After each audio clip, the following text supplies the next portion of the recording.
Hello! Welcome!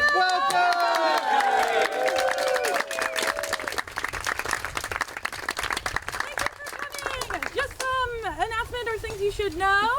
The bathrooms are the last door on the left there, and the bathrooms will be on the left when you walk in. Don't go wandering, they're painting, and we're not supposed to wander. If that's helpful at all to you. Another thing, we will have a 10-minute intermission, so when you need to use the bathroom, preferably during that 10-minute intermission. Lastly, for just like quick announcements, we have Orca Media filming for us. They will be filming this. It will be edited and at a later date will be on their website and on their YouTube channel. So anyone who is missing today or you just want to tell about the show, you can direct them to that. And onward. So, we are the staff of the Chelsea Funnery! Sadie, Lucina, Orion, Izzy, Tove, Ilya, Amos. Nice. We at the Chelsea Funnery have been teaching Shakespeare in Chelsea, performing in Tunbridge off and on for over 25 years. We're not just a Shakespeare camp, but we spend these 2 weeks putting together a Shakespeare play, but we also help children to develop their hearts, minds, body, and voice all together in an ensemble, which is represented by the sign of the 4. So if you do this symbol anywhere in Vermont, you might find another Shakespeare camp alumni or veteran, and they would understand heart, mind, body, and voice. As Ryan said, they only have 2 weeks for this camp, and we don't tell them to play until the first day. We don't give them their parts until the 3rd. So these actors have very little time to learn their lines, which means sometimes actors line. We'll call line, and a line? A director. A director will feed them the rest of their line. So that may happen. Pretend it didn't. We also cast our campers on only the 2nd day of camp. They have 2 weeks to learn their parts, but you, dear audience, have been cast just this minute. So you have a very important role of audience member. So throughout our play, we would love it if you could if you notice something sweet or something, I love how distinct those two were, yes. And maybe something a little bit evil, something a little bit, perfect, you already got all your lines. Good casting. And you will also notice that these actors are ensemble, maybe playing multiple parts. So you're going to want to follow the costumes. For example, I'm going to put on this hat, and now I'm Captain Funnery. And now I give you this hat. And I'm Captain Funnery. Fun fact, I am also Captain Funnery. And I am Captain Funnery. And now I'm Captain Funnery.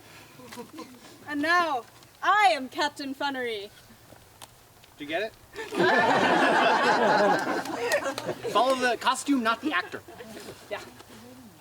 Oh, yes. So you may have noticed we have a table back here for donations. Please donate what you can.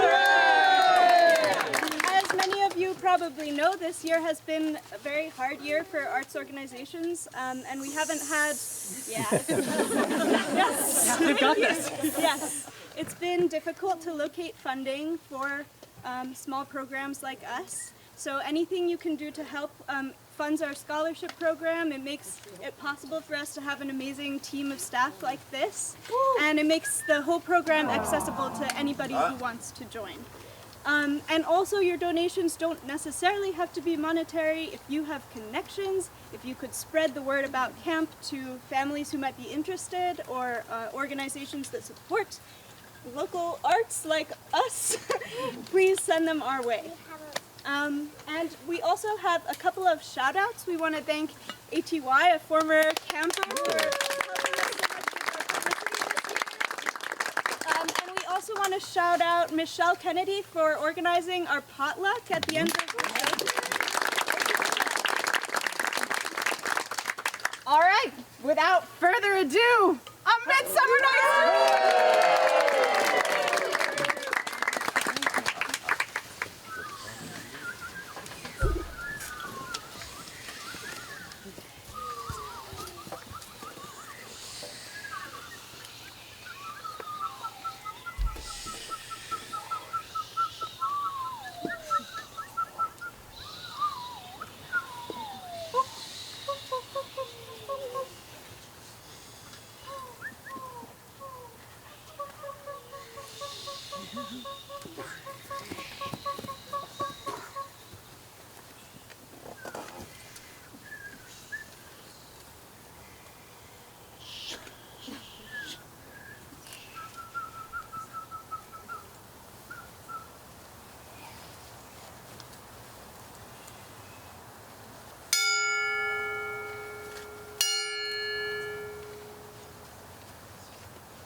Now, fair Hippolyta, our nuptial hour draws on apace. 4 happy days bring in another moon. But oh, methinks how slow this old moon wanes. She lingers my desires, like to a stepdame or a dowager, long withering out a young man's revenue. 4 days will quickly steep themselves in night. 4 nights will quickly dream away the time. And then the moon, like to a silver bow, new bent in heaven, shall behold the night of our solemnities. Go, Philostrates! Stir up the Athenian youth to merriments. Awake the pert and nimble spirit of mirth. Hippolyta, I wooed thee with my sword and won thy love, doing thee injuries.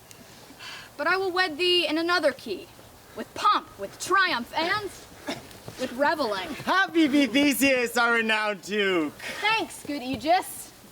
What's the news with thee? Full of vexation come I, with complaint against my child, my daughter Hermia. Stand forth, Demetrius. My noble lord, this man hath my consent to marry her. Stand forth, Lysander. My gracious Duke, this man hath bewitched the bosom of my child. Thou, Lysander, thou hast given her rhymes and interchanged love tokens with my child. Thou hast by moonlight at her window sung with feigning voice verses of feigning love, and stolen the impression of her fantasy with bracelets of thy hair. Rings, gauds, conceits, knacks, trifles, nosegays, sweetmeats.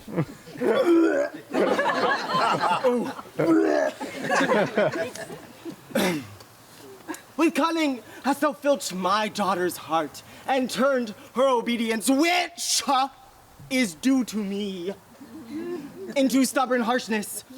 And be it so, she will not hear before your grace consent to marry with Demetrius. I beg the ancient privilege of Athens. As she is mine, I may dispose of her, which shall be either to this gentleman or to her death, according to our law immediately provided in that case. What say you, Hermia? Be advised, fair maid. To you, your father should be as a god. Demetrius is a worthy gentleman. So is Lysander. In himself he is, but in this kind, wanting your father's voice, the other must be held the worthier. I would my father looked, but with mine eyes. Rather, your eyes must with his judgment look. I do entreat your grace to pardon me. I know not by what power I am made bold, nor how it may concern my modesty in such a presence here to plead my case. But I beseech your grace that I may know the worst that may befall me in this case if I refuse to wed Demetrius. Either to die the death, or to abjure forever the society of men. Therefore, fair Hermia, question your desires. Know of your youth, examine well your blood, whether, if you yield not to your father's choice, you can endure the livery of a nun, to live a barren sister all your life, chanting faint hymns to the cold. So will I grow, so live, so die, my lord. And ere I will my virgin patent up unto his lordship, whose unwished yoke my soul consents not to give sovereignty. Take time to pause then, and by the next new moon, the sealing day betwixt my love and me, upon that day either prepare to die for disobedience to your father's will, or to wed Demetrius as he would, or on Diana's altar to protest for austerity in single life. Relent, sweet Hermia, and Lysander, give up thy crazed title to my certain right. You have her father's love, Demetrius. Let me have Hermia's. Do you marry him? Scornful Lysander. True he hath my love. And what is mine, my love doth render him. And she is mine.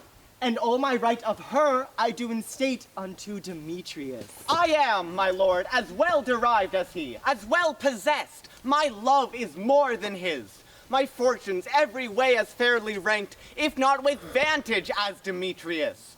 And that, which is more than all these boasts can be, I am beloved of beauteous Hermia. Why should not I then prosecute my right? Demetrius, I'll vouch it to his head, vowed love to Nadar's daughter, Helena.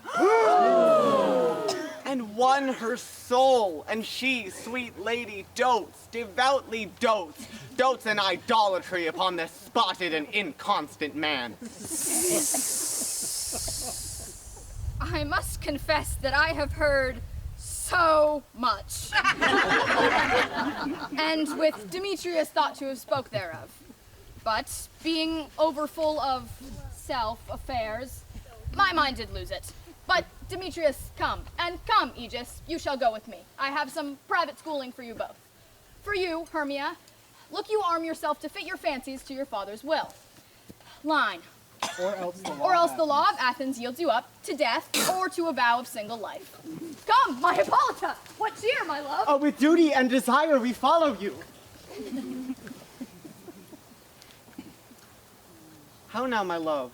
Why is your cheek so pale? How chance the roses there to fade so fast? Belike for want of rain, which I could well beteem them from the tempest in mine eye. Ay me. For aught that I could ever know, could ever hear by tale or history, the course of true love never did run smooth. But either it was different in blood, Oh, cross, too high to be enthralled to low. or else misgraft in respective years, Oh, spite, too old to be engaged to young. or else it stood upon the choice of friends. Oh, hell, to choose love by another's eyes.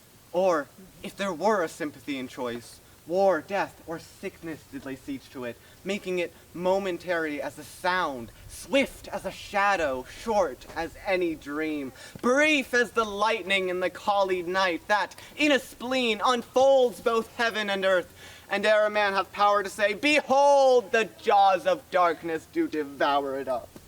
So quick bright things come to confusion. If then true lovers have been ever crossed, it stands as an edict in destiny. Then let us teach our trial patience because it is a customary cross, as due to love as thoughts and dreams and sighs, wishes and tears, poor fancy's followers. A good persuasion. Therefore, hear me, Hermia. I have a widow aunt, a dowager of great revenue, and she hath no child.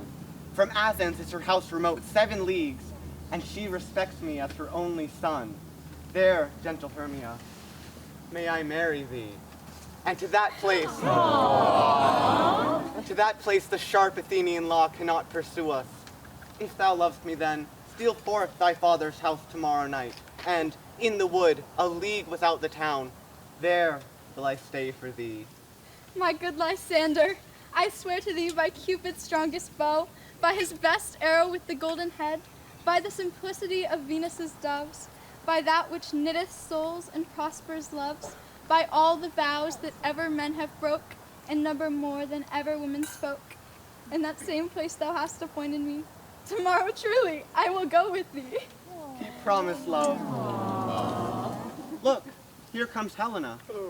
Godspeed, Helena. Whither away? Call you me fair? But fair again unsay. Demetrius loves your fair, oh happy fair. Your eyes are lodestars, and your tongue sweet air, more tunable than lark to shepherd's ear. Sickness is catching, oh, were favor so. Yours would I catch, fair Hermia, ere I go. My ear should catch your voice, my eye your eye. My tongue should get your tongue's sweet melody. Were the world mine, Demetrius being baited, the rest I'd give to be to you translated. Oh, teach me how you look, and with what art you sway the motion of Demetrius's heart. I look upon him, yet he follows me. Would that your frowns could teach my smiles such skill. I give him curses, yet he gives me love. Would that my prayers could such affection move. The more I hate, the more he follows me. The more I love, the more he hateth me. His folly, Helena, is no fault of mine. None but your beauty, were that fault were mine. Take comfort. He no more shall see my face. Lysander and myself will fly this place. Before the time I did Lysander see, seemed Athens was a paradise to me. Oh then, what graces in my love do dwell, he hath turned my heaven unto a hell. Helen, to your minds we will unfold. Tomorrow night, when Phoebe doth behold her silver visage in the watery glass, decking with liquid pearl the bladed grass, a time that lovers' flights doth still conceal, through Athens' gates we have devised to steal. And in the woods, where often you and I, upon faint primrose beds, were wont to lie, emptying our bosoms of their counsel sweet, there myself and my Lysander shall meet. Thence from Athens turn away our eyes to seek new friends and stranger companies. Farewell, sweet playfellow, pray thou for us, and good luck grant thee thy Demetrius. Keep word, Lysander, we must starve our sight, from lovers' food till tomorrow, deep midnight. I will, my Hermia. Helena, adieu. On you, as you on him, Demetrius dote on you. How happy some or other some can be. Through Athens I am thought as fair as she, but what of that? Demetrius thinks not so. He will not know what all but he do know. And as he errs, doting on Hermia's eyes, so I, admiring of his qualities things base and vile, folding no quantity, but love can transpose to form and dignity. Love looks not with the eyes, but with the mind. And therefore is winged Cupid painted blind. And therefore is love said to be a child, because in choice he is so oft beguiled. For ere Demetrius looked on Hermia's eyne, he hailed down oaths that he was only mine. But when this hail some heat from Hermia felt, so he dissolved, and showers of oaths did melt. I will go tell him of fair Hermia's flight. Then to the wood will he tomorrow night pursue her, and for this intelligence, if I have thanks, it is a dear expense. But herein mean I to enrich my pain, to have a sight thither and back again.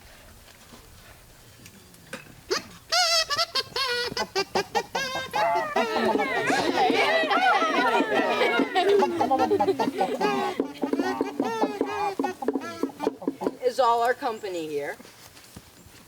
You're best to call them generally, man by man, according to the script. Here is a scroll of every man's name, which is thought fit through all Athens, to play in our interlude before the Duke and the Duchess on his wedding day at night. 9. First, good Peter Quince. First, good Peter Quince. Say what the play treats on, then read the names of the actors, and so grow to a point. Mary, our plays, a most lamentable comedy, a most cruel death of Pyramus and Thisbe. A very good work, I assure you, and Mary. Now, good Peter Quince, call forth the actors by scroll. Masters, spread yourselves. Answer as I call you. Nick Bottom, the weaver. Ready? Say what part I am for, and proceed. You, Nick Bottom, are set down for Pyramus. What is Pyramus? A lover? Or a tyrant? A lover that kills himself most gallant for love. That will ask some tears in the true performing of it. If I do it, let the audience look to their eyes. Line. I will move storms. I will move storms. I will condole in some measure. Line. To the rest, yet my To chief the humor. rest. Yet, my chief humor is for Ericles. I could play a tired line. Could play Ericles. I could play Ericles, rarely, or a part to tear a cat in to make all split.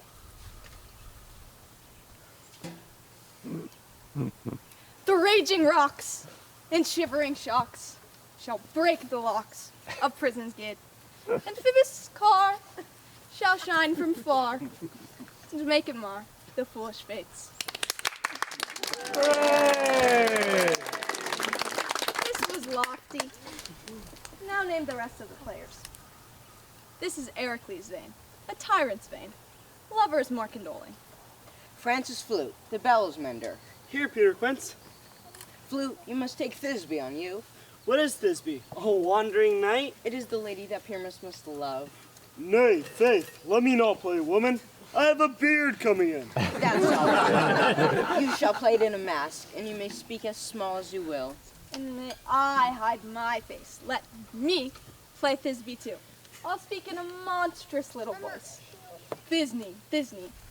Ah, Pyramus, lover dear. Ah, Thisbe, thy lover dear and lady dear. No, you must play Pyramus. In flute, you Thisbe. Well, proceed. Robin Starveling, the tailor. Here, Peter Quince. You must play Thisbe's mother. Tom Snout, the tinker. Here, Peter Quince. You, Pyramus's father. Myself, Thisbe's father. Snug, the joiner. You, the lion's part. And, I hope, here's a play fitted. Have you the lion's part written? Pray you, if it be, give it me, for I am slow of study. You may play extempore, for it is nothing but roaring. And let me play the lion too. I will roar and do any man's heart good to hear me roar. I will roar, let the Duke say, let him roar again, let him roar again. And you should do it too terribly, for it would frighten the Duchess and the ladies, and they would shriek, and that were enough to hang us all. That would hang us, every mother's son. I grant you, friends, that if you were to fright the ladies out of their wits, they would have no more discretion than to hang us. But I will aggravate my voice as gently as any sucking dove. Roar. Roar. You can play no part but Pyramus, for Pyramus is a sweet-faced man, a proper man, as one shall see in a summer's day, a most lovely gentleman-like man. Therefore you must needs play Pyramus. Well, I will undertake it. What beard best I play it in? Why, what you will. I could play it in your straw-colored beard, your orange and tawny beard, your purple and grain beard, your French crown color beard, your perfect yellow. But masters, here are your parts. I am to entreat you, request you, and desire you to come by tomorrow night. We will meet in the palace woods, a mile without town, by moonlight. There we will rehearse, for if we meet in the city, we shall be dogged with company, and our devices known. In the meantime, I will draw a bill of properties, such as our play wants. I pray you, fail me not. There we will meet, and we will rehearse most obscenely and courageously. Take pains, be perfect. Adieu. Obscenely and courageously, at the Duke's Oak we meet. Obscenely and courageously, adieu. Enough. Hold or cut bowstrings.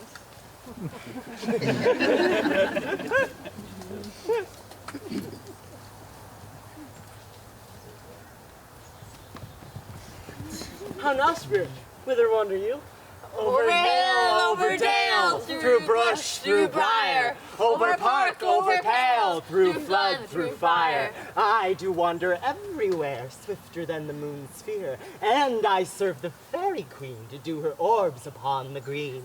The cowslips call her pensioners be, in their gold coats spots there be, those be rubies, fairy favors, in their freckles live their savors. I must go seek some dewdrops here, and hang a pearl from every cowslip's ear. Farewell, thou love of spirits, I'll be gone. Our queen and all our elves come here anon. The king doth keep his revels here tonight. Take heed the queen come not within sight, for Oberon is passing from wrath. Because the queen has a lovely boy, stolen from an Indian king. Never so sweet a changeling, but jealous Oberon would have him knight of his train, to trace the forest wild. But she perforce withholds the boy, and she crowns him with flowers and makes him all her joy. Now they never meet, in grove or green, following clear or spangled starlight sheen. But they do square, and their owls for fear hide in the acorn cups and hide them there. Else I mistake your shape and making quite, or else you are that rude and knavish sprite, called Robin Goodfellow. Are not you he that frightens the maidens of villages? Skim milk and sometimes labor in the quern, and bootless makes the breathless housewife churn, and sometimes make the drink to bear no bar mislead. Night wanderers laughing at their harm.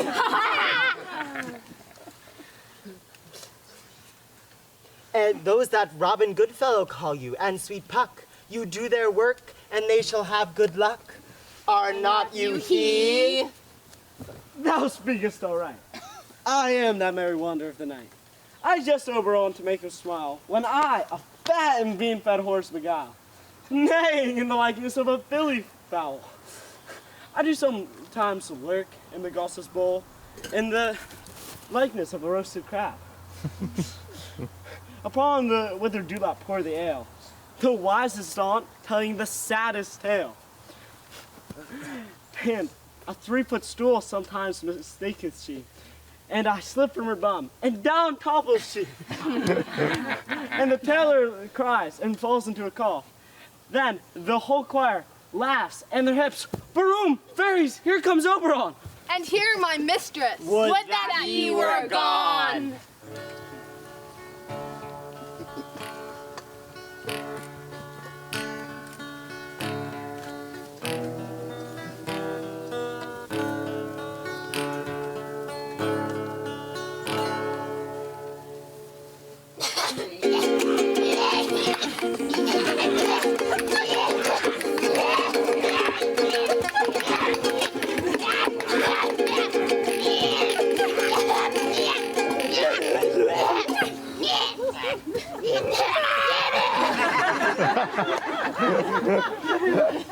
Ill met by moonlight, proud Titania. What? Jealous, Oberon? Fairy skip hence. I have forsworn his bed and his company. Fairy rash wanton, am I not thy lord? Then I must be thy lady. Why art thou here? Come from the farthest steppe of India, but that, forsooth, the bouncing Amazon, your buskined mistress and your warrior love, to Theseus is to be wedded.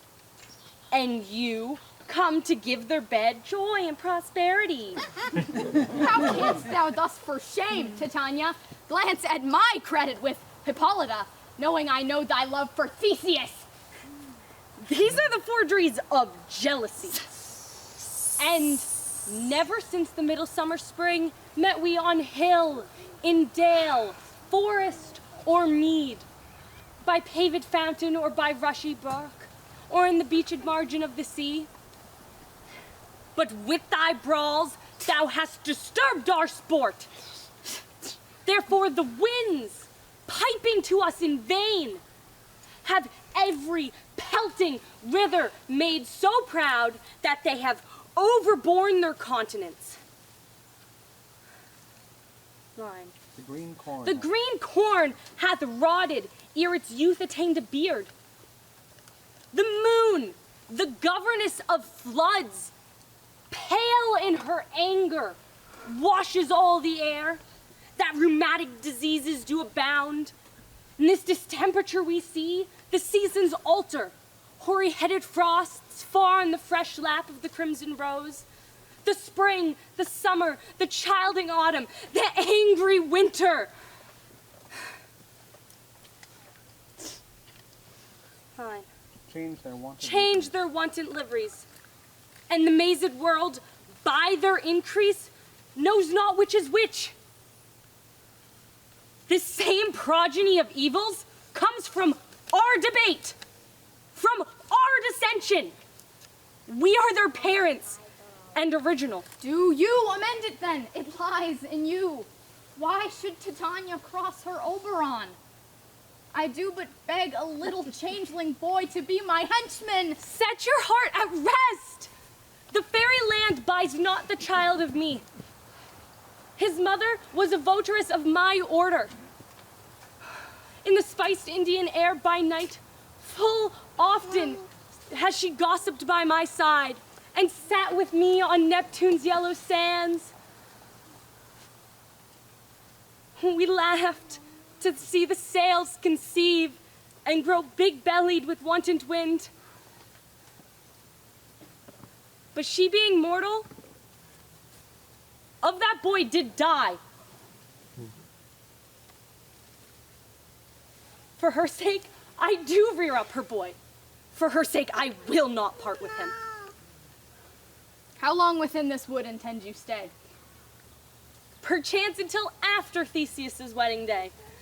If you will patiently dance in our rounds and see our moonlight revels, go with us. If not, shun me, and I will spare your haunts.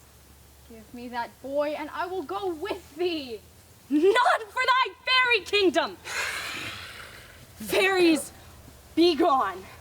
We shall chide downright if I longer stay.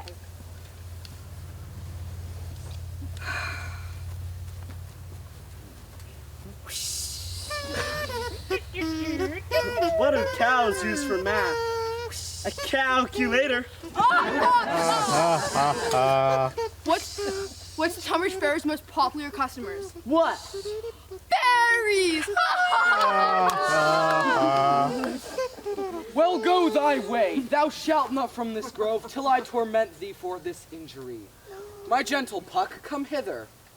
Thou rememberest, since once I sat upon a promontory, and heard a mermaid on a dolphin's back, uttering such dulcet and harmonious breath, that the rude sea grew civil at her song, and certain stars shot madly from their spheres to hear the sea maid's music. I remember.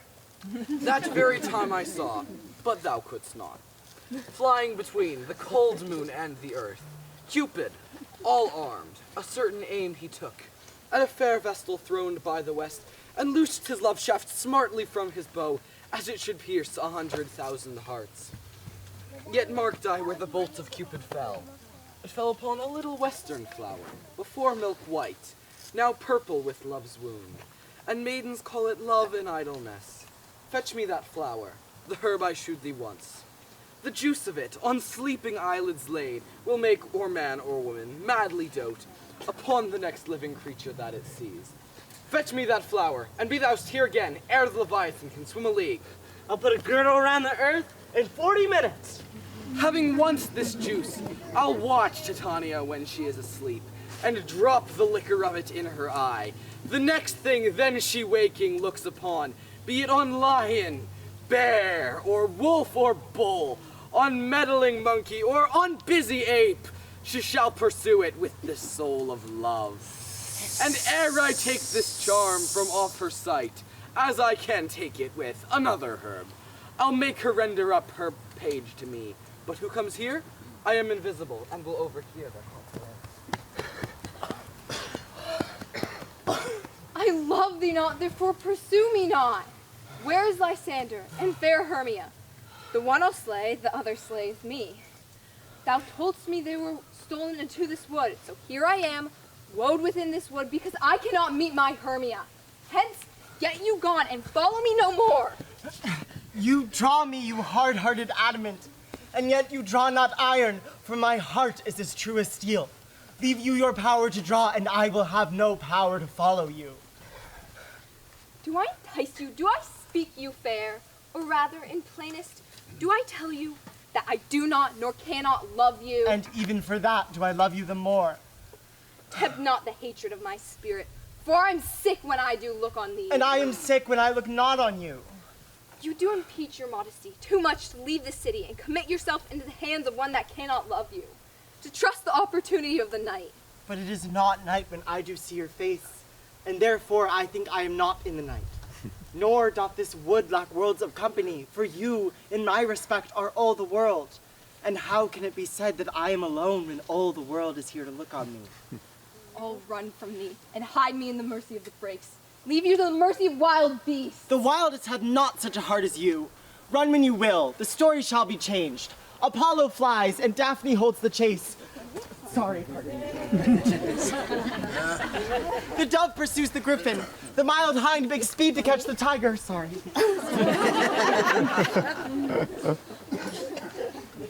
Bootless speed when cowardice pursues and valor flies. I will not stay thy questions. Let me go. Fie, Demetrius. Your wrong is to set a scandal on my sex. We cannot fight for love as men may do. I'm so sorry. We should be wooed and we're not made to woo. I will not stay thy questions. I'll follow thee and make a heaven of hell to die upon the hand I love so well. Fare thee well, nymph. Ere he do leave this grove, thou shalt fly him, and he shall seek thy love. Hast thou the flower? Welcome, wanderer. Hi, there it is. I pray thee, give it me. I know a bank where the wild thyme blows, where oxlips and the nodding violets grow. There sleeps Titania, sometime of the night, lulled in these flowers with dances and delights. And with the juice of this I'll streak her eyes, and make her full of hateful fantasies. Take thou some of it, and seek through this grove. A sweet Athenian lady is in love with a disdainful youth. Anoint his eyes, but do it when the next thing he espies may be the lady. Thou shalt know the man by the Athenian garment he hath on. Affect it with some care, that he may prove more fond on her than she upon her love. And mark thou, meet me ere the first cock crows. For no, my lord, your servant shall do so.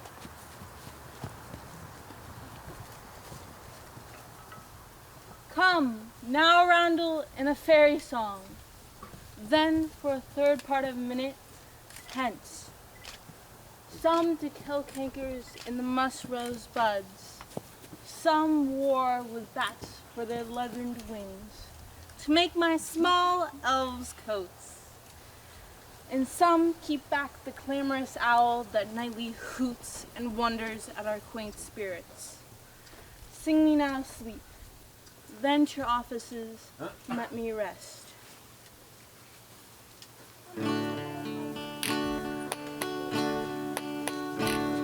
You spotted snakes with double tongue, thorny hedgehogs be not seen. Mutes and blind ones do no wrong. Come not near our fairy queen. La la la la bye, la la la la bye. Let our gardeners smell the pie. La la la la lady night. So good night with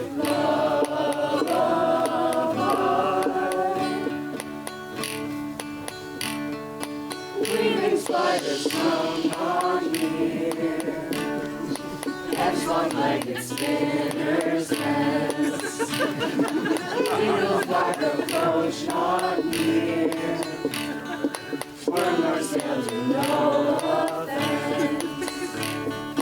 La la la la bye, la la la la bye, never harm nor spell the bite. La la la la bye, la la la la bye. So good night with lullaby. Hence away now, all is well. One aloof stand sentinel. Whoa, whoa, whoa, whoa. What thou seest when thou dost wake, do it for thy true love take.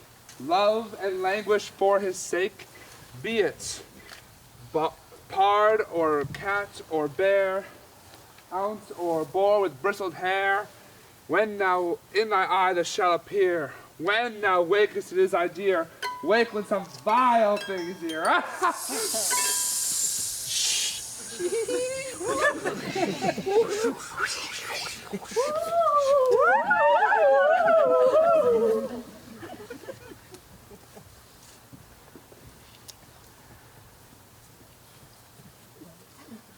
fair love, you faint with wandering in these woods.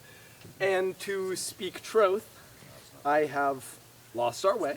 We'll rest us here, if you think it good, and tarry for the comfort of the day. Be it so, Lysander. Find you out of bed, for upon this bank will rest my head. One turf shall serve as comfort for us both. One heart, one bed, 2 bosoms, and 1 troth. Nay, good Lysander, for my sake, my dear. Lay further off yet. Do not lie so near. Oh, take the sense, sweet, of my innocence. I mean that my heart unto yours is knit, so that but 1 heart we can make of it. 2 bosoms interchained with an oath, so then 2 bosoms and a single troth. Line. Then by your side. Then by your side no bedroom me deny. For lying so, Hermia, I do not lie. Lysander riddles very prettily. But, gentle friend, for loving courtesy, lie further off in human modesty. Such separation, as well may be said, becomes a virtuous bachelor and a maid. So far be distant, and good night, sweet friend. Thy love near altar till thy sweet life ends. Amen. Amen to that prayer say I, and end life when I end loyalty. My bed is here. Sleep, give thee all his rest. With half that wish, the wisher's eyes be fresh.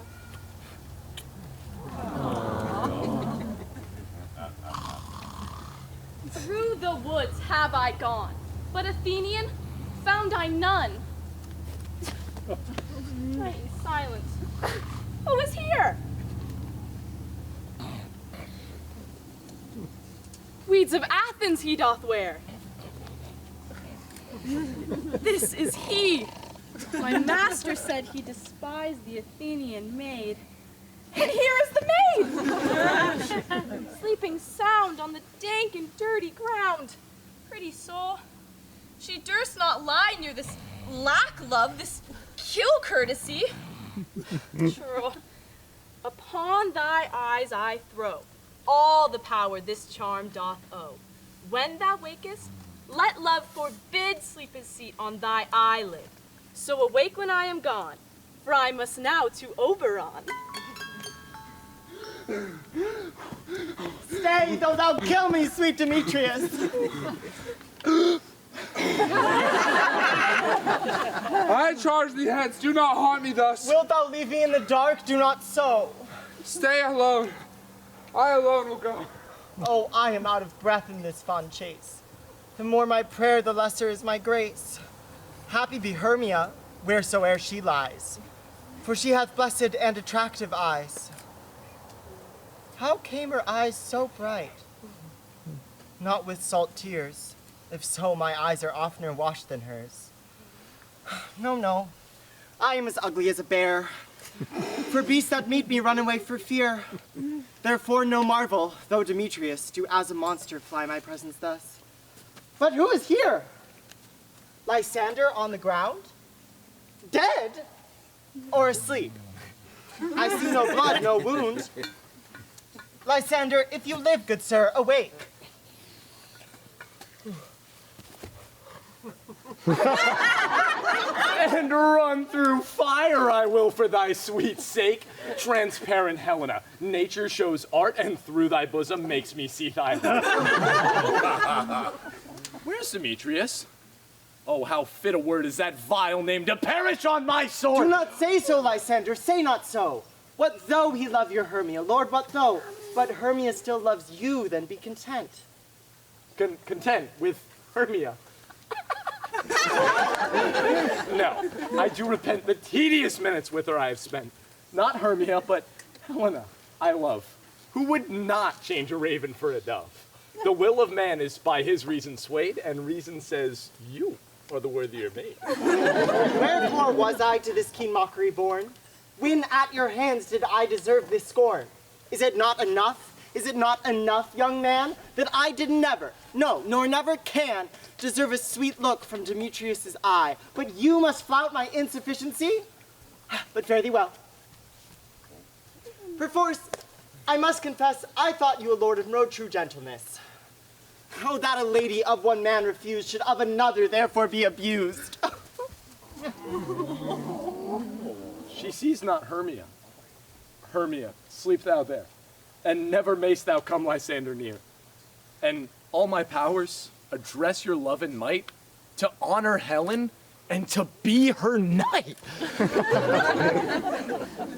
Help me, Lysander, help me. Do thy best to pluck this crawling serpent from my breast. I mean for pity. What a dream was here. Lysander, look how I do quake with fear. Methought a serpent ate my heart away, and you sat there smiling at his cruel prey. Lysander? What? Remove? What? Out of hearing? Gone? No sound, no word? Alack, where are you? And if you hear, speak of all loves. I swoon almost with fear. No? Then I perceive you all but nigh. Either death or you I'll find immediately.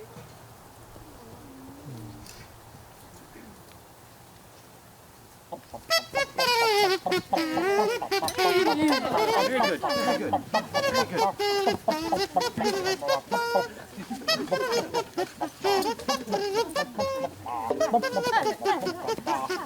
Are we all met? Pat, pat, and here's a marvelous, convenient place for our rehearsal.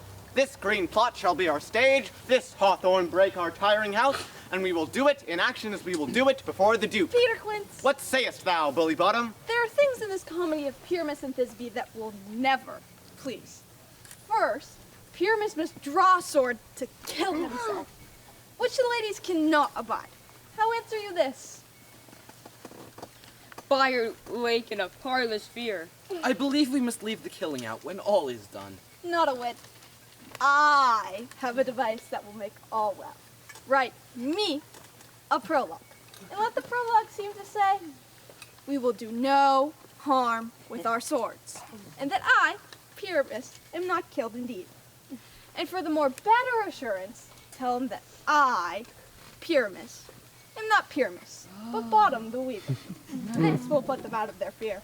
We will have such a prologue, and it shall be written in 8 and 6. No, make it 2 more. Let it be written in 8 and 8.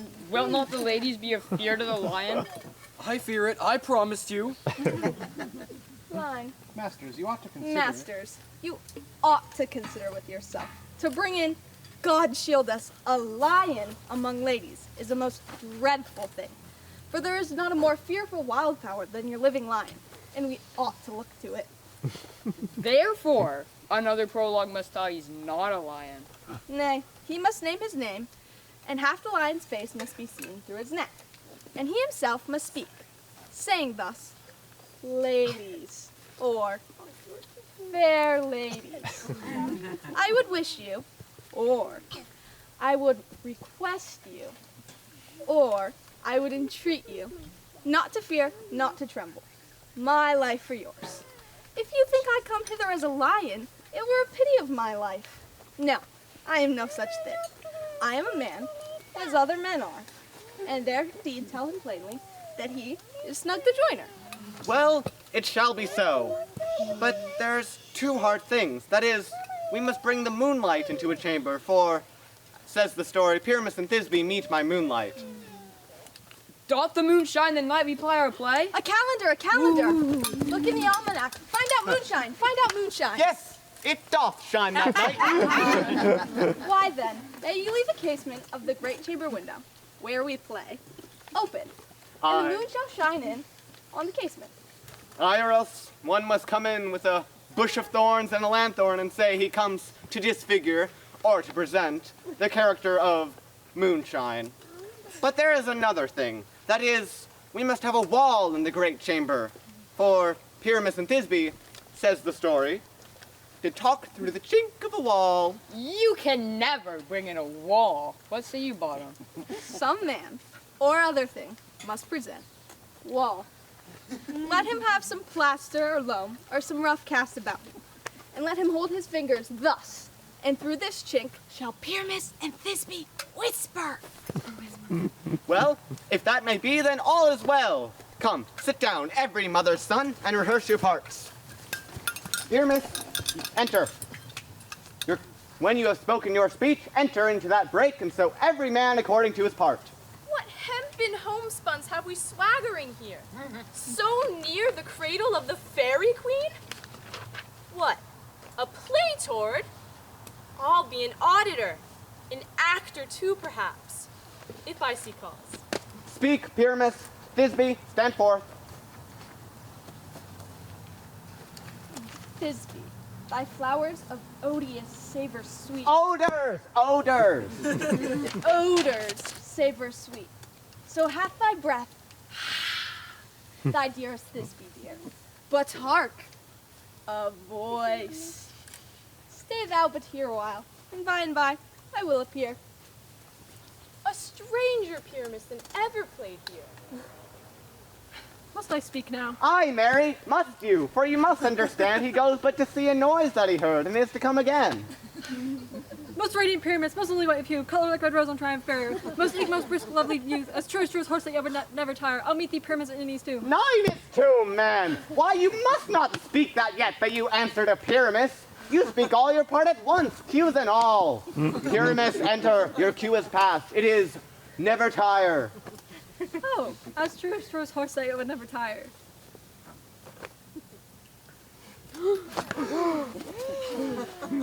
If I were fair Thisbe, I were only thine.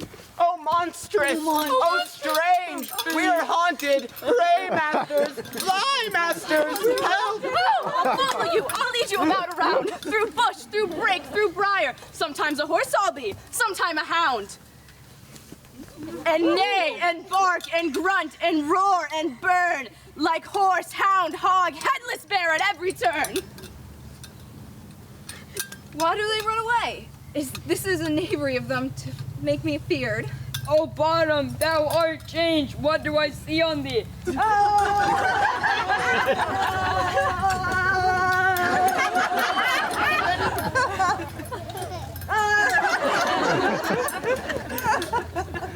What do you see? You see an ass head of your own, do you? Bless thee, bottom! Bless thee! Thou art translated!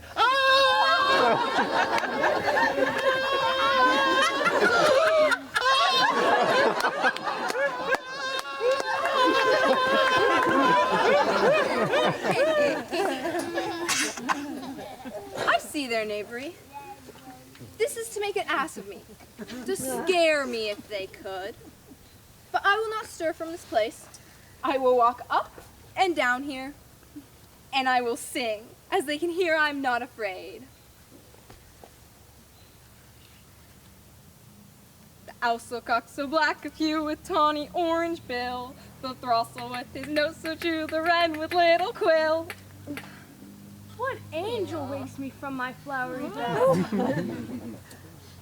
The finch, the sparrow, and the lark, the plain song cuckoo gray, whose note full many a man doth mark, and dare not answer nay. For indeed, who would set his wit to so foolish a bird? Who would give a bird a lie, though he cry, cuckoo never so? I pray thee, gentle mortal, sing again.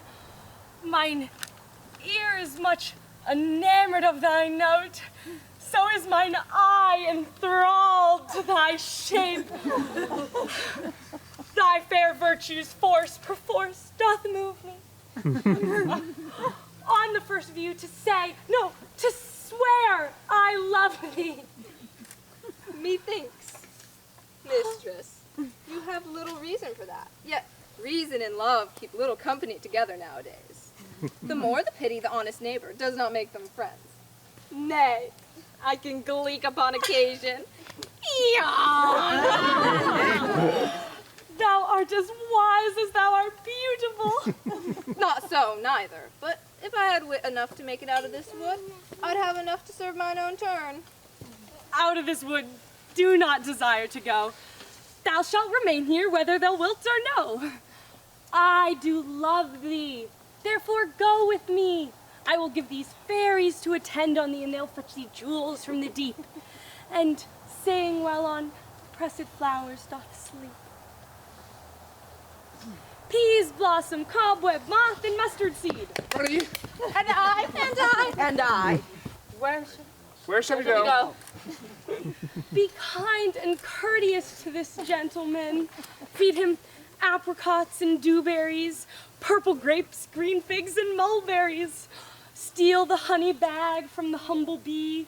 and pluck the wings of painted butterflies to fan the moonbeams from his sleeping eyes.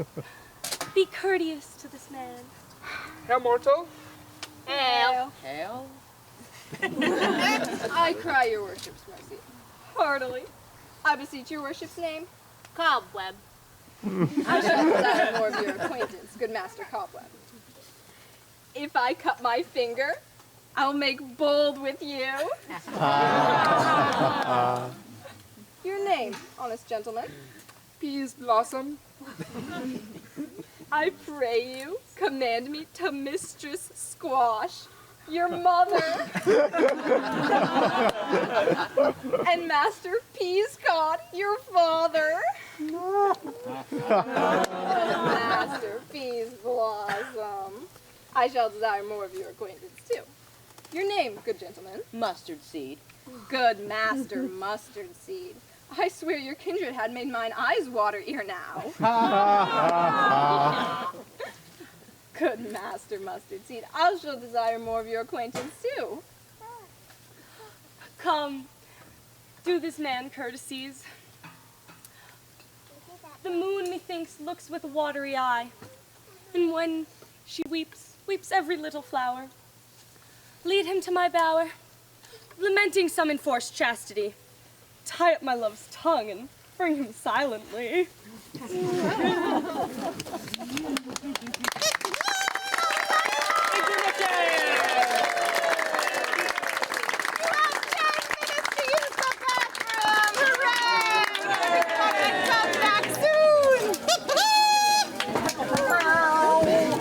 Intermission is over. It is now time for Act 2, where there will be a lot of laughs.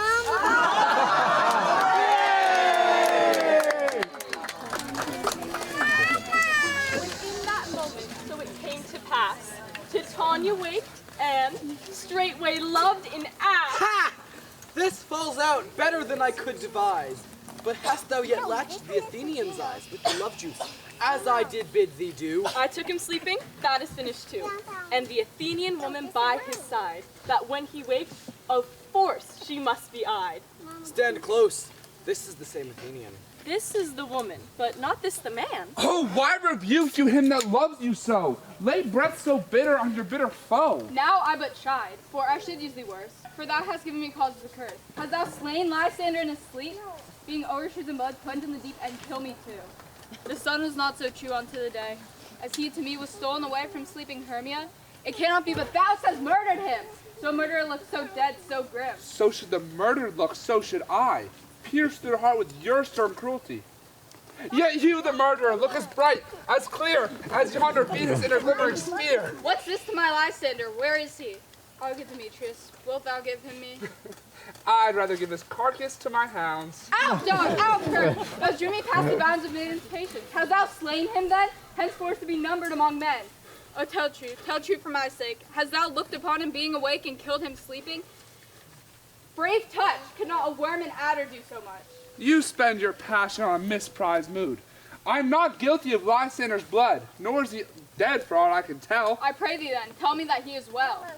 If I could, what should I get therefore? Privilege to see me no more, and from thy hated presence part I so, see me no more, whether he be dead or no.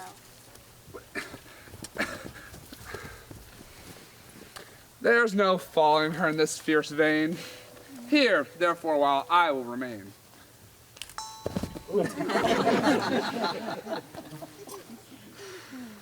What hast thou done?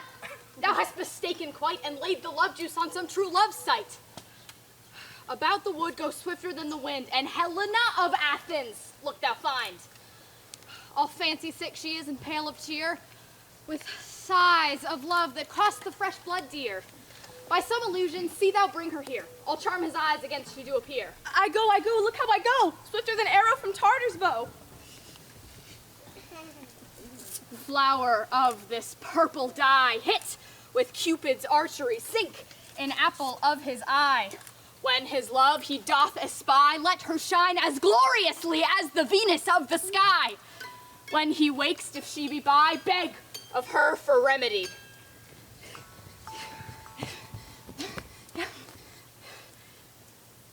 Captain captain of our fairy band. Helena is here at hand, and the youth who stuck by me, pleading for a lover's fee. Shall we their fond pageant see? Lord, what fools these mortals be.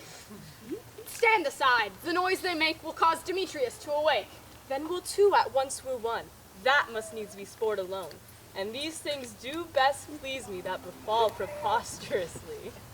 Why should you think that I should woo in scorn? Scorn and derision never come in tears. Look, when I vow, I weep.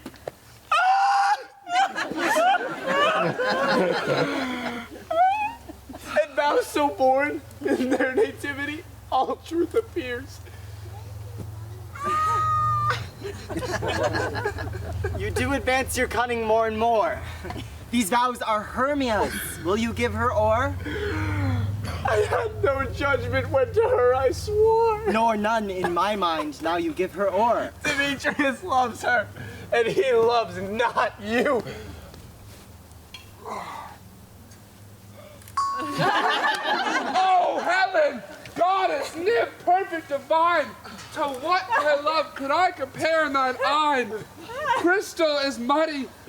Oh, how red is so, thy lips as kissing cherries tempting grow.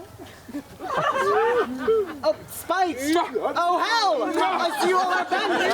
Set against me before you marry me!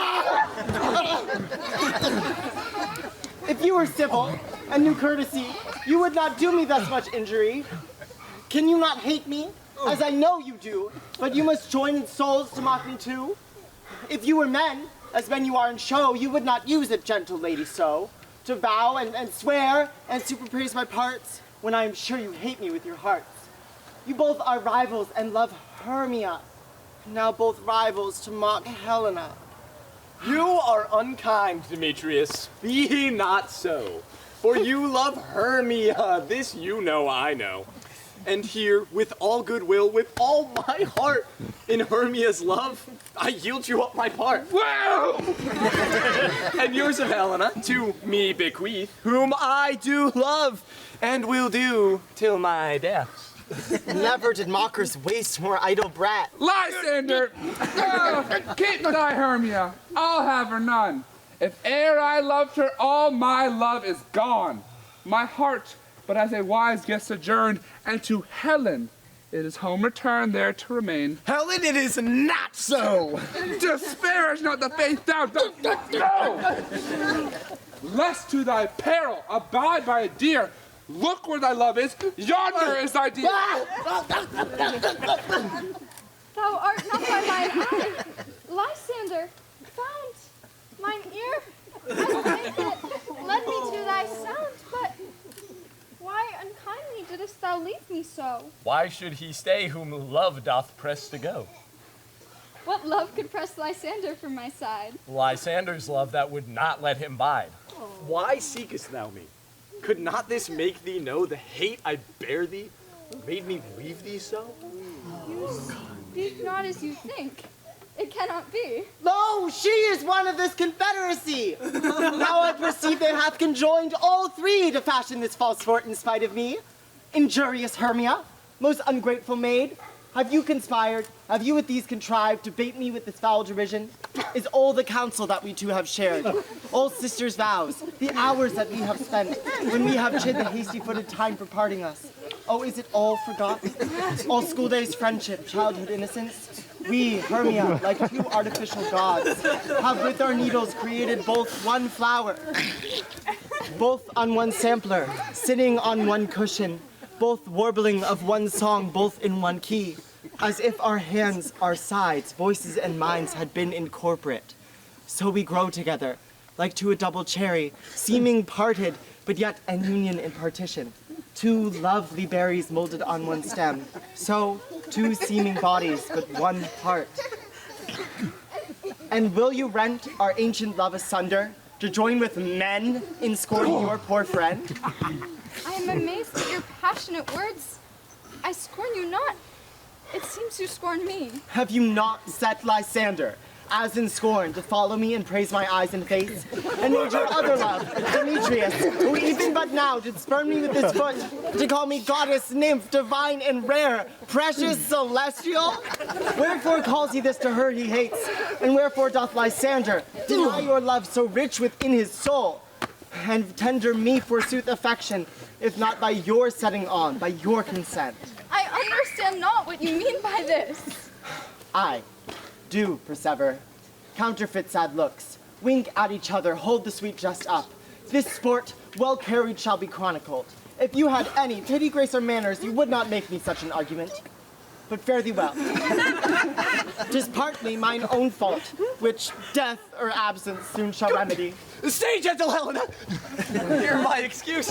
My love, my life, my soul, sweet Helena.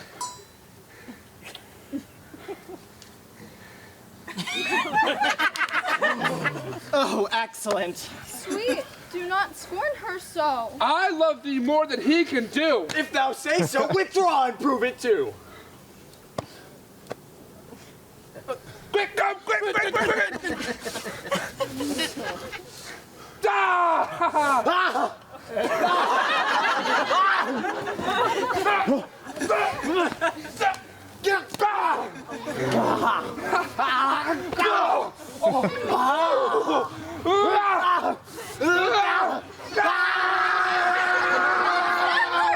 Where to Tanzolus? Hang off, thou cat, thou bird! Vile thing, let loose, or I will shake thee from me like a serpent! Why are you grown so rude? What changes this? We love! Thy love outloathed medicine, hurt and potion heads! Do you not jest? Yes, sooth, and so do you. Demetrius, I shall keep my word with thee. I would I had your bond, for I perceive a weak bond holds you. I'll trust not your word. What? Should I hurt her, strike her, kill her dead? Although I hate her, I'll not harm her so. What could do me greater harm than hate? Hate me! Wherefore? Oh me, what news, my love? Am I not Hermia? Are you not Lysander? I am as fair as I was before. Since night, you loved me. Yet, since night, you left me. Then you left me. Oh, the gods forbid! In earnest shall I say. I, by my life, and never did desire to see thee more. Therefore, be out of question, of doubt, be certain, nothing truer, 'tis no jest, that I do hate thee and love Helena.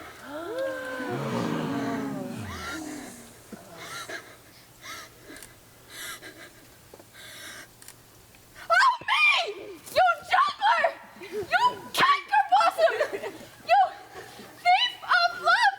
What have you come by night and stolen my love's heart from him? Fine, Faith! Have you no modesty? No maiden shame, no touch of bashfulness? Fie, fie! You counterfeit! You puppet, you! Puppet! Why so, eh? That way goes the game. Now I perceive she hath made compare between our statures. She hath urged to her height, and with her personage, her tall personage, her height, forsooth, she hath prevailed with him. Are you grown so high in his esteem because I am so dwarfish and so low? How low am I, thou painted maple? Speak! How low am I? I am not yet so low that my nose...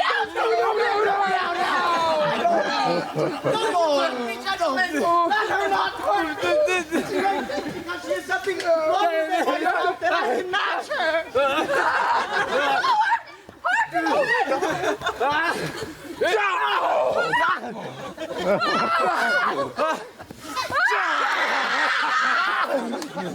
Hermia, be not so bitter with me.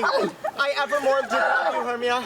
Never kept your counsels and never wronged you. Save that in love unto Demetrius. I told him of your stealth unto this wood. He followed you, and for love I followed him. But he hath chid me hence, and threatened me, to strike me, spurn me, nay, to kill me too. And so that you will let me quiet go, to Athens will I bear my folly back, and follow you no further. Let me go. You see how simple and how fond I am. Why, get you gone. Who is it that hinders you? A foolish heart that I leave here behind. What with Lysander? With Demetrius! Be not afraid, Helen, she shall not harm me. No, sir, she shall not, though you take her part. When she is angry, she is keen and shrewd. She was a vixen when we went to school, and though she be but little, she is fierce. Little, again, nothing but low and little. What will you suffer her to flout me thus? Let me come to her. Get you gone, you dwarf! You bitterness of hindering, not grasp me! You bean, you acorn! You are too officious on her behalf to scourge your services. Let her alone. Speak not of Helen. That she holds me not. Now follow, if thou darest, to try whose right of thine or mine is most in Helen. Follow, nay, I'll go to cheek by Joel.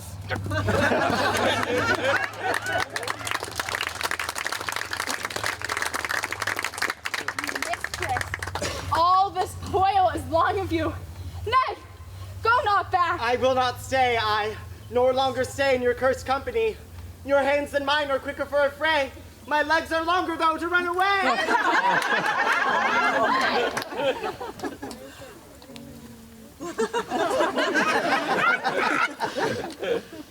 This is thy negligence. Still thou mistakest, unless commits these knaveries willfully. Believe me, King of Shadows, I mistook. Yeah. But did you not tell me I should know the man by the theory garment he had on? And so far, blameless proves my enterprise. For I have anointed Athenian eyes, and I am so glad that it did so sort, for I esteem the jangling a sport.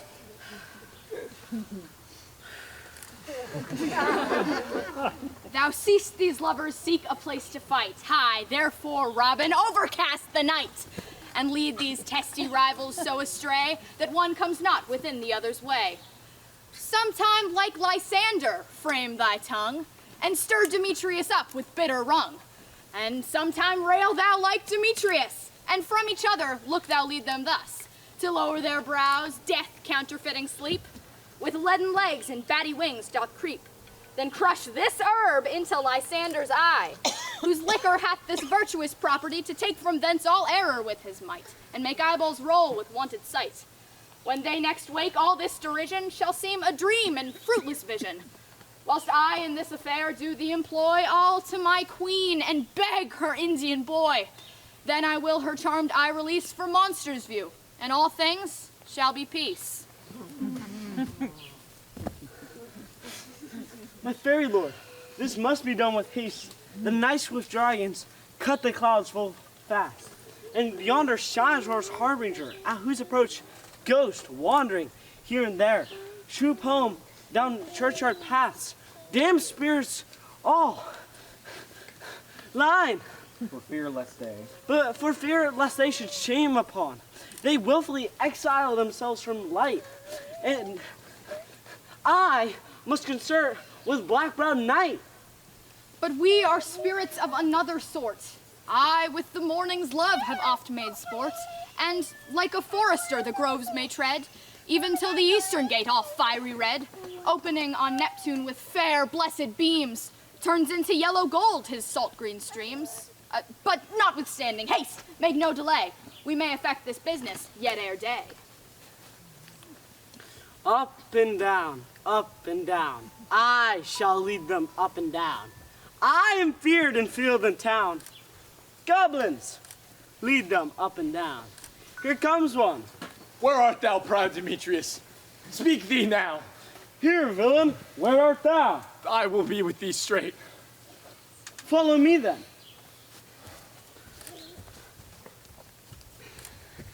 Lysander, speak again. Thou runaway, thou coward. In some bush, where dost thou hide thy head? Thou coward, thou braggest to the stars, telling the bushes that thou lookest for a horse and wilt not come. Come, recreant, come thou child. Yeah, art thou there? Follow me then. We'll try no manhood here.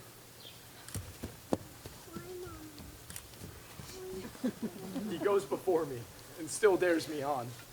But when I come where he calls, then he is gone. The villain is much lighter heeled than I. I followed fast, but faster did he fly.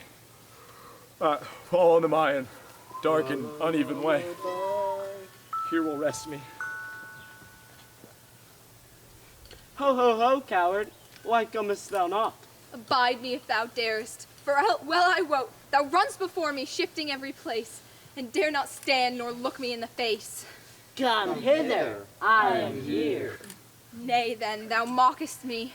Thou shalt buy this deer, if ever I thy face by daylight see. Go thy way. Faintness constraineth me. I'd measure my length on this cold bed. Oh, weary night, oh, long and tedious night, abate thy hour, shine comforts from the east, that I may back to Athens by daylight, from these that my poor company detest. And sleep that sometimes shuts up sorrow's eye, steal me a while from my own company. Yet but three. Come one more. Two of both kinds makes up four.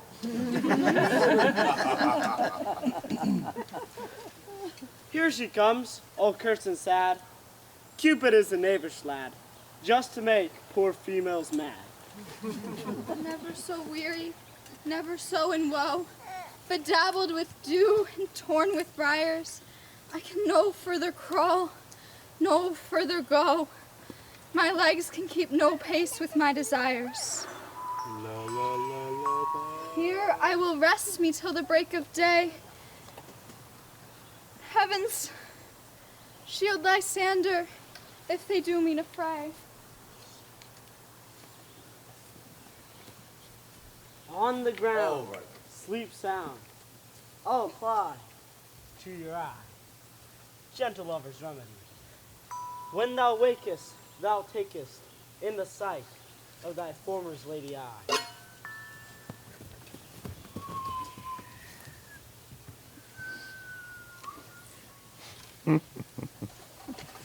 Come sit thee down upon this flowery bed, while I thy amiable cheeks do coy, and stick musk roses in thy sleek smooth head, and kiss thy fair large ears, my gentle joy. Where's Peas Blossom? Ready? Scratch my head, Peas Blossom. Where's Monsieur Cobweb? Ready. Monsieur Cobweb. Good Monsieur. Get your weapons in your hand, and kill me a red-hipped humblebee from atop a thistle. And good Monsieur, bring me the honey bag. Where's Monsieur Mustard Seed? Ready? What's your will? Nothing, but to help cavalry Cobweb scratch. I must to the barber, for methinks I am marvelous hairy about the face. And I am but a tender ass that my hair do but tickle me. I must scratch. Oh, what wilt thou hear some music, my sweet love? I have a reasonable ear in music. Let's have the tongs and the bones. Or say, sweet love, what thou desirest to eat. Truly, a peck of provender. I could munch your good dry oats. Methinks I have a great desire for a bottle of hay. Good hay, sweet hay, hath no fellow. I have a venturous fairy that will seek the squirrel's hoard to fetch thee new nuts. I'd rather a handful or two of your good dried peas. But, I pray you, have your people not stir for me, for I have a great exposition to sleep upon me. Oh, sleep thou, and I will wind thee in my arms. Fairies away. Oh, how I love thee. Oh, how I dote on thee.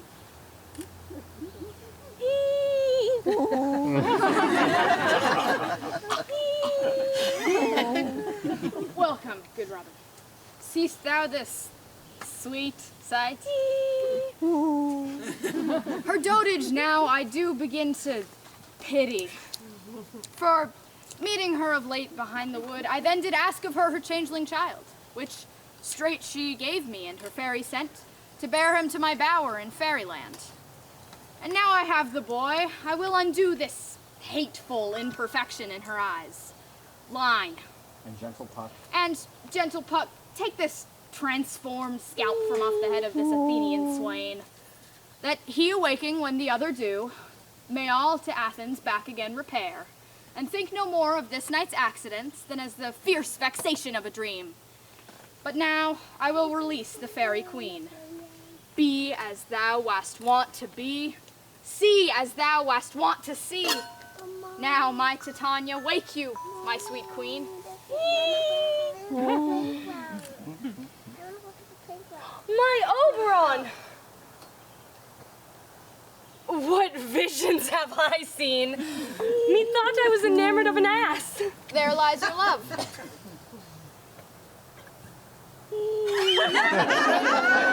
How came these things to pass?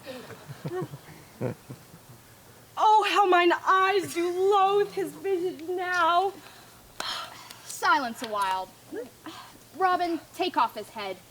Titania, music call, and strike more dead than common sleep of all the 5 descents.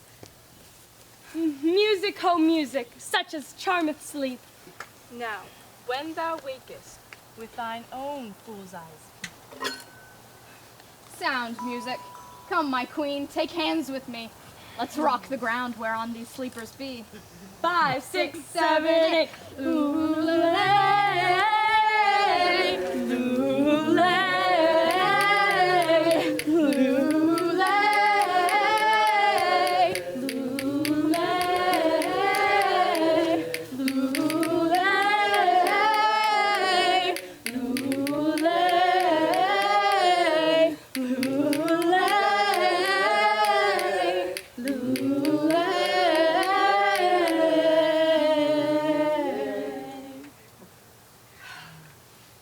Now thou and I are new in amity, and will tomorrow midnight solemnly dance in Duke Theseus's house triumphantly. There shall the pairs of faithful lovers be, wedded with Theseus, all in jollity. Fairy King, attend and mark. I do hear the morning lark. Now, my queen, in silence sad, trip we after the night's shade.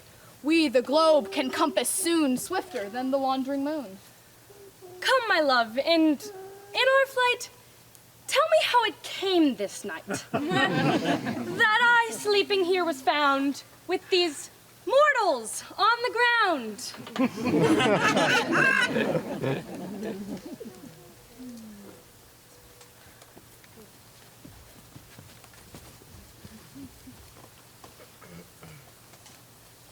Go, one of you. Find out the forester. My love shall hear the music of my hounds. Uncouple in the western valley. Let them go. Dispatch, I say, and find the forester.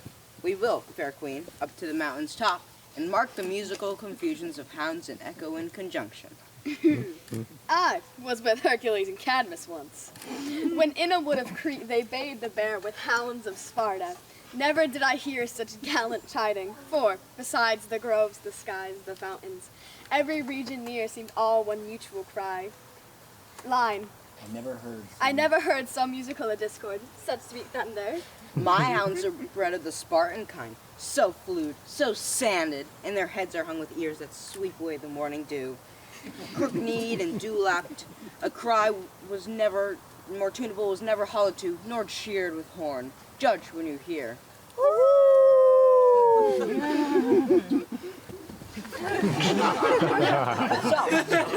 what nymphs are these? My lord, this my daughter laying here asleep. And this, Lysander. This Demetrius is. This Helena. Old Nadar's Helena. I wonder of their being here together. No doubt they rose up early to observe the rite of May, and hearing our intent, came here in grace, our solemnity. But speak, Aegeus, is not this the day that Hermia should give answer of her choice? It is, my lord. Go, bid the huntsmen wake them with their horns.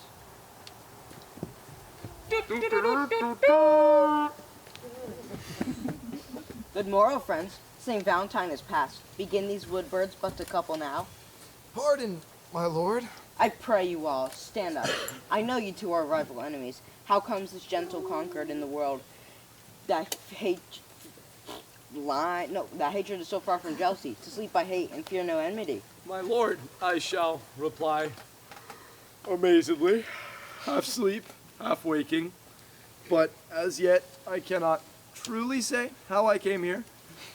But as I would think, for truly would I speak, line. And now do I bethink. And now do I bethink me, so it is. I came with Hermia hither. Our intent was to be gone from Athens, where we might, without the peril of Athenian law. Enough! Enough, my lord! You have enough! I beg the law upon his head!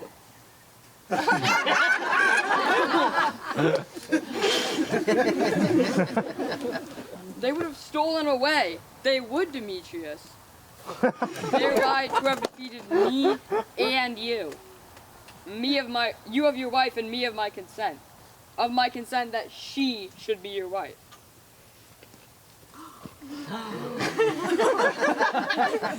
My lord, fair Helen told me of their stealth, of their purpose hither this wood. I in fury followed, fair Helena in fancy following me.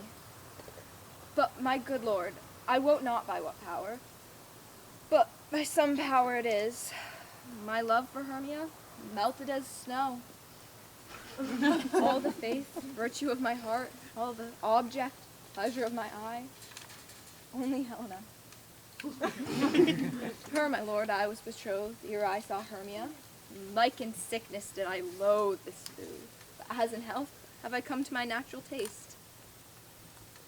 And now I wish it, love it, long for it, and will forevermore be true to it.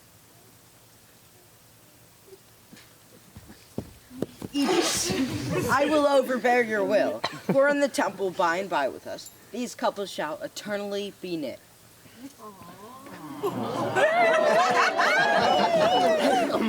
Away with us to Athens, 3 and 3. We'll hold a feast in great solemnity. Come, Hippolyta.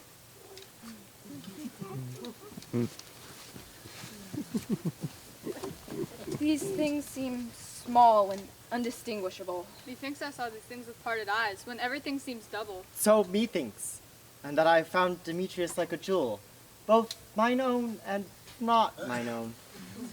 Are you sure we are awake?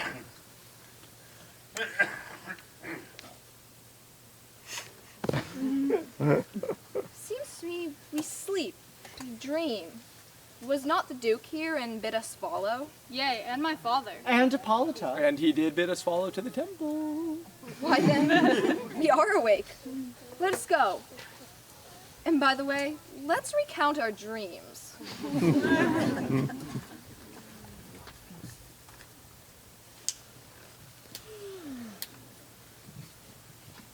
When my cue comes, call me, and I will answer. My next is Swear Pyramus.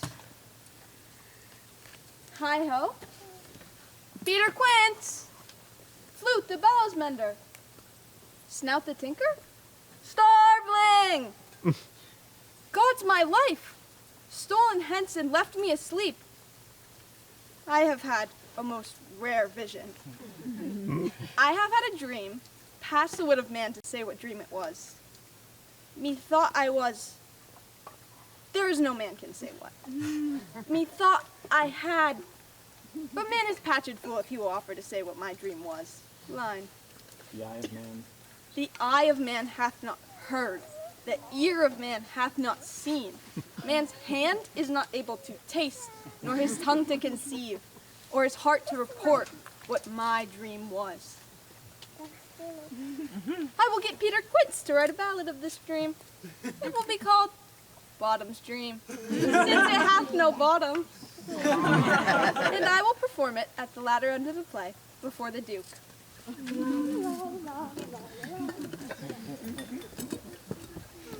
Have you sent to Bottom's house? Is he come home yet? He cannot be heard of. Out of doubt, he is transported. If he come not, then the play is marred. You have not a man in all of Athens able to discharge Pyramus but he.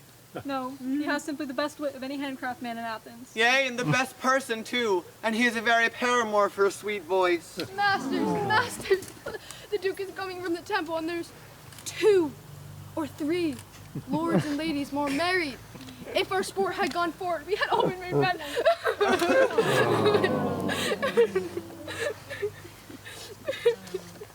Oh, bully Bottom! Where are these lads? Where are these hearts? Oh, Bottom, oh most courageous day, oh most happy hour. Masters, I'm to discourse wonders. But ask me not what. For if I tell you, I'm no true Athenian. I will tell you everything, right as it fell out. Let us hear, sweet Bottom. Not a word of me. All that I will tell you is the Duke hath dined. Get your apparel together. Good strings to your beard, new ribbons to your pumps. Everyone meets presently at the palace. Every man look o'er his part. For the short and the long is, our play is preferred.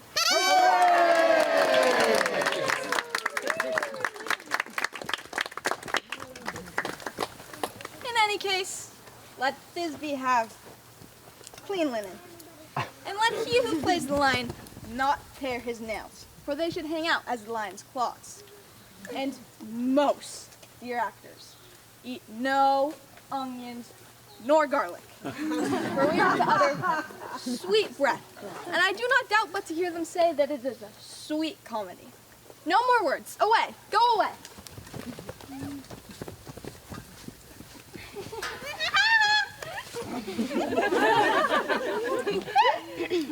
'Tis strange, my Theseus, that these lovers speak of. More strange than true. Lovers and madmen have such seething brains, such shaping fantasies, that apprehend more than cool reason ever comprehends. The lunatic, the lover, and the poet are of imagination all compact. But all the story of the night told over, and all their minds transfigured so together, more witnesseth than fancy's images, and grows to something of great constancy, but howsoever strange and admirable. Here come the lovers, full of joy and mirth.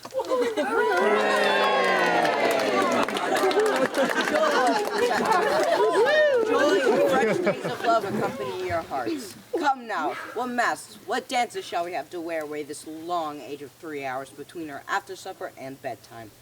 Where's our usual manager of mirth? What revels are in hand? Is there no play to ease the anguish of a torturing hour? Call Philostrate. Here, mighty Theseus? Say, what abridgments have you for this evening? What masks? What music? How shall we beguile this lazy time, if not with some delight? A brief. How many sports, all right? Make a choice of which your highness will see first.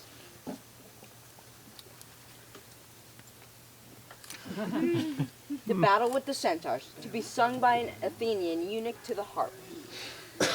Well, none of that. That have I told my love, in glory of my kinsman Hercules. The thrice 3 muses, mourning for the death of learning, late deceased in beggary. That is some satire, keen and critical, not sorting with a nuptial ceremony. A tedious brief scene of young Pyramus and his love Thisbe, very tragical mirth. Merry and tragical, tedious and brief. That is hot ice and wondrous strange snow. How shall we find a concord in this discord? A play there is, my lord, some 10 words long, which is as brief as our to know a play. But by 10 words, my lord, it is far too long, which makes it tedious, for in all the play there is not one word apt, one player fitted. A tragical, my noble lord, it is, for Pyramus there doth kill himself. And when I first saw rehearsed, I must confess, made my eyes water. But more merry tears, the passion of thy laughter never shed. What are they that do play it? Hard-handed men that work in Athens here, which never labored in their minds till now, and now have toiled their unbreathed memories with the same play against your nuptial. And we will hear it. No, my noble lord. It is not for you. I have heard it over, and it is nothing in the world. Unless you find sport in their intents, extremely stretched and clawing with cruel pain to the youth's service. I will hear that play, for never anything can be amiss, when simpleness and duty tender it. Go, bring them in, and take your places, ladies.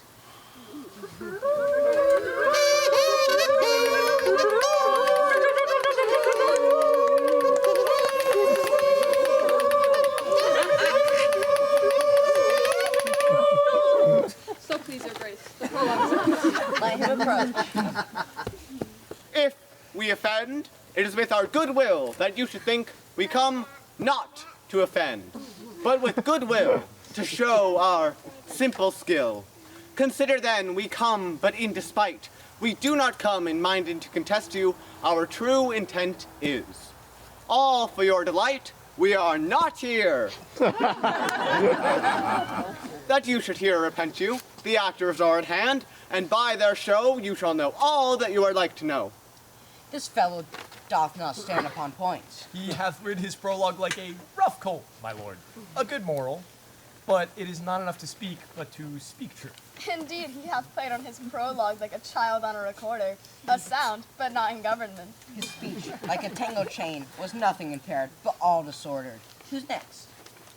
Gentles, perchance you wonder at this show, but wonder on till truth make all things plain. This man is Pyramus, if you would know. This beauteous lady Thisbe is certain. This man with lime and rough cast doth present Wall, that vile Wall which did these lovers sunder, and through Wall's chink, poor souls, they are content to whisper. At the which let no man wonder, this man with lanthorn, dog, and bush of thorn presenteth moonshine, for, if you will know, by moonshine did these lovers think no scorn to meet at Ninus' tomb, there to woo. This grisly beast, which Lion had by name, the trusty Thisbe coming first by night, did scare away, or rather, did affright.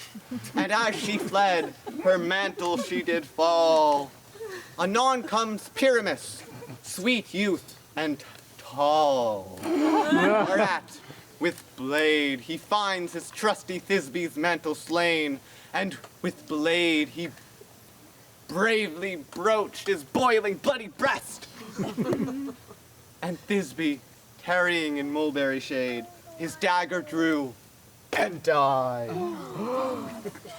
For all the rest, let Lion, moonshine, Wall, and lovers twain forever in large discourse, while here they do remain.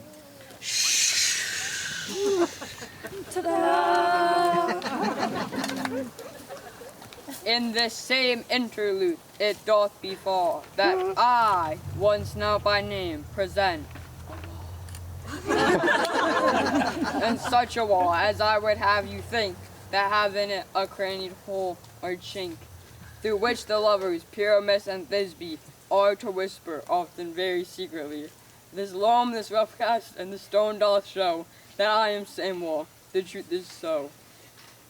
And this cranny is right and sinister, through which the fearful lovers are to whisper. Would you desire Lyman Hare to speak better? This is the wittiest partition I've ever heard discoursed.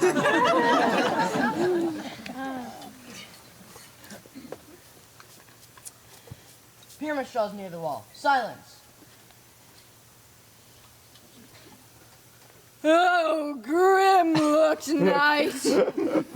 Oh, night with hue so black!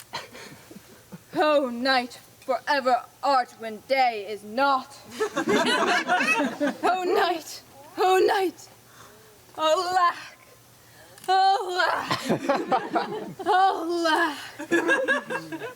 I fear my poor Thisbe's promise is forgot. And thou, Wall, thou sweet and lovely Wall, that parts her father's ground from mine. Thou sweet and lovely Wall, show me thine chink to blink through with mine. I'm Thanks, courteous wall. Jove shield thee for this. But what see I no Thisbe do I see? Oh, wicked wall, through hoof I see no bliss. Cursed be thy stones for thus deceiving me. The wall, methinks, being sensible, should curse again. No, in fact, deceiving me is Thisbe's cue. She's to enter. It will fall pat as I told you. Yonder she comes.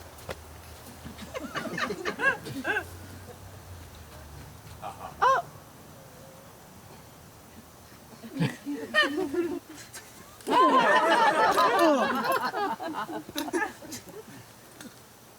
Oh, wall! Thou hast often heard my moans, reparting my fair pyramids in me. My cherry lips have often kissed thy stones of lime and hair knit up in thee. I see a voice. Now will I to the wall, and I can spy my Thisbe's face. Thisbe! My love art thou! I am thy lover's grace, and like Lymander, I am trusty still. And I, like Helen, till the fates me kill. Oh, kiss me through the hole of this vile wall.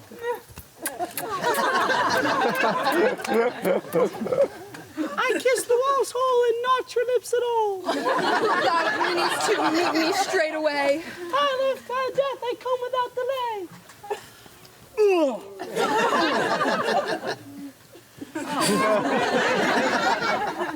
Thus have I, wall, my part discharged so, and being done, thus wall away doth go. This is the silliest stuff that ever I heard. Ooh, you ladies, you whose gentle hearts do fear the smallest monstrous mouse that creeps on the floor, may now perchance both quake and tremble here. When lion rough in wildest rage stop the roar, know that I, when snug the joiner, am a lion foul, nor else no lion's dam. For if I should as lion come in strife into this place, 'twere pity on my life. A very gentle beast, a good conscience. This lanthorn doth the horn moon present. You should have worn the horns on your head.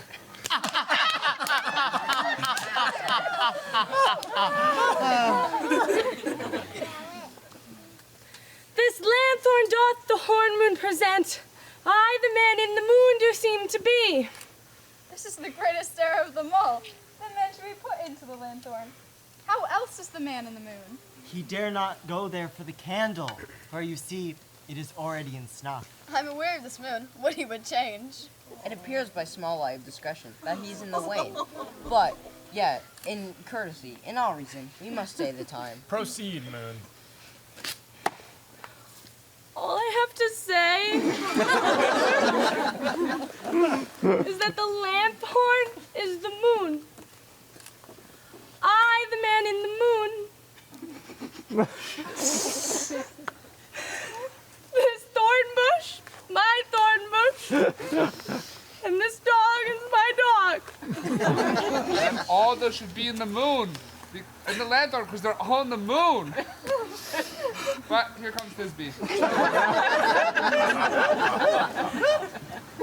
This is on Nitty's tomb. Where's my love? Well run, Thisbe. Well shown, moon. Truly, the moon shines with a good grace.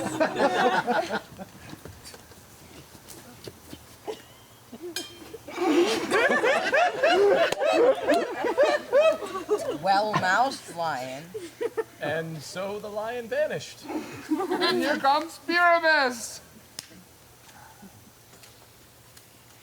Sweet moon, I thank thee for thy sunny beams.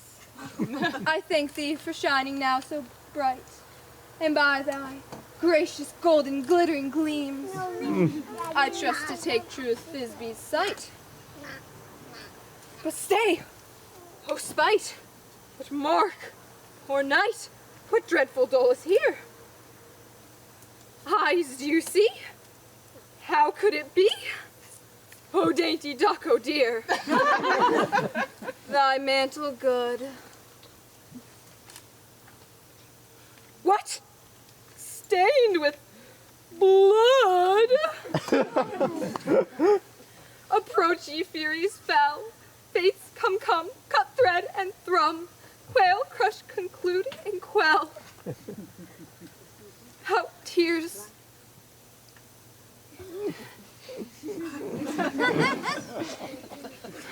Confound.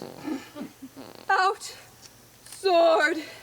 And wound. The pap of Pyramus. Thy left pap. Where heart doth hop. Thus die I.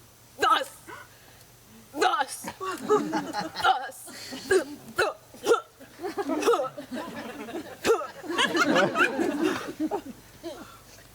Now I am dead.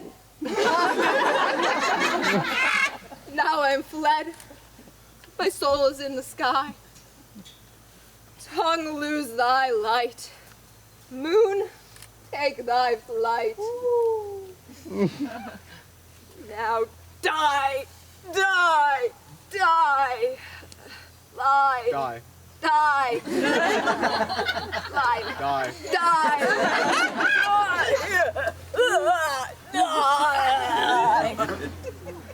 With the help of a surgeon, he might yet recover.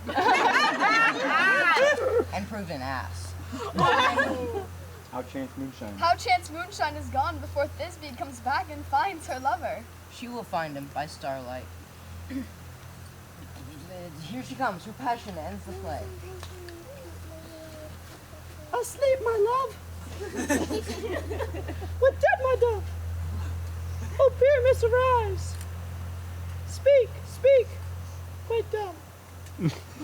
Dead. Dead! Dead! A tomb.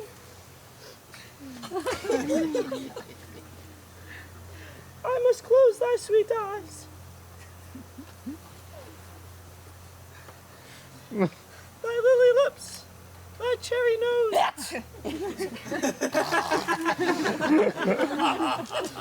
Thy yellow cowslip cheeks are gone, are gone. Thy eyes green as leeks, thy tongue never speak. Come, trusty sword, my breast embruin. Come bleed. Farewell, my friends. Thus Thisbe ends. Adieu. Adieu. Oh no. Adieu.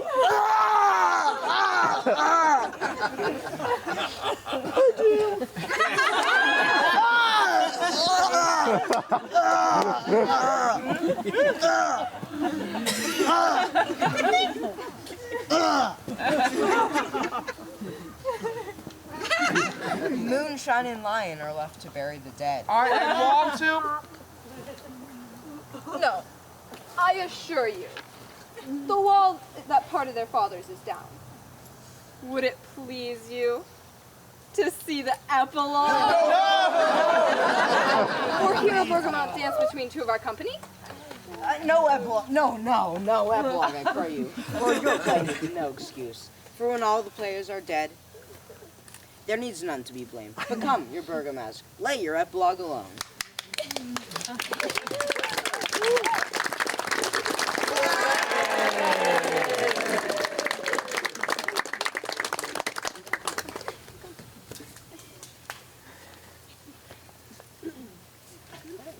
Five, six, seven, eight.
The iron tongue of midnight hath told 12. Lovers, to bed. 'Tis almost fairy time. This palpable, gross play hath well beguiled the heavy gate of night. Sweet friends, to bed. A fortnight hold we this solemnity of nightly revels in new jollity. Now the hungry lion roars as the wolf beholds the moon, and the heavy plowman snores. Now all the weary tasks are fordone. Now all the weary brands do glow. The screech owl screeching loud. The wretch that lies in woe, in remembrance of a shroud. Now it is that time of night, the graves gaping wide. Everyone lets forth their sprite down the church paths to glide. And by triple Hecate's team, from the presence of the sun, pulling nighttime like a dream. Now our frolic, not a mouse, shall disturb this hollow house. I'm sent with broom before to sweep the dust behind the door. Through the house give gathering light, by the dead and drowsy fire. Every elf and fairy sprite hop as light as bird from briar. And this ditty after me, sing and dance it trippingly. First rehearse your song by rote, to each word a warbling note. Hand in hand with fairy grace, we will sing and bless this place. Now until the break of day, through this house each fairy stray. To the best bride bed will we, which by us will blessed be. And the issue there creates ever shall be fortunate. So shall all the couples three, ever true in loving be. With this field do consecrate, every fairy take his gate, and each several chamber bless. Through this palace with sweet peace, and the owner of it bless. Ever shall in safety rest. Trip away, make no stay, meet me all by break of day. If we shadows have offended, think but this, and all is mended, that you have but slumbered here while these visions did appear. And this weak and idle theme, no more yielding but a dream. Gentles, do not reprehend. If you pardon, we will mend. For I am an honest buck, and we have unearned luck. Now to escape the serpent's tongue, and I will make amends all ear long. Else Puck a liar's call, so good night unto you all. Give me your hands if we be friends, and Robin shall restore amends.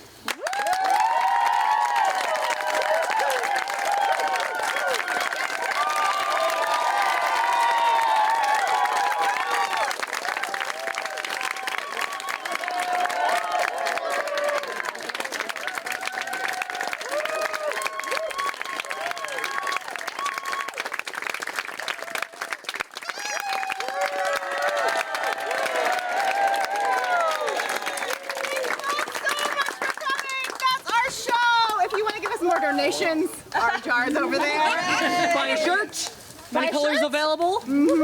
If you could help us bring these chairs down to the gym over there, and then Tobe will spearhead taking down the tents. Yeah, and then so join us for our potluck over that white tent. Yeah, so if we could get the chairs out and then have a couple of volunteers just to help take down the tents, just check in with me. Woo-hoo!